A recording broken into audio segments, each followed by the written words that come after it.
Alam mo ba na 95% ng bahay sa Pilipinas mali ang paggamit ng aircon? Kaya kahit inverter ang aircon mo, mataas pa rin ang bill, mabilis masira ang unit, at minsan hindi naman talaga lumalamig.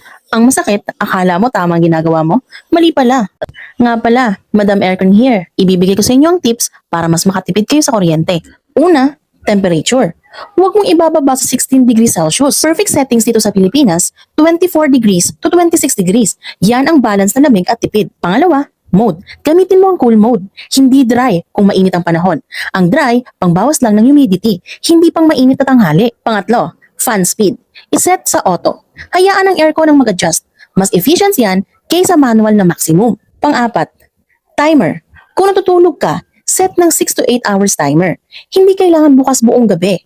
At panghuli, pinakamahalaga, kung marumi ang aircon mo, kahit tama ang setting mo, walang silbi. Maraming nasisira at lumalaki ang bill dahil sa maling gamit, hindi dahil sa brand. Kung gusto mo ng ganitong mga tips, follow mo naman si Madam Aircon.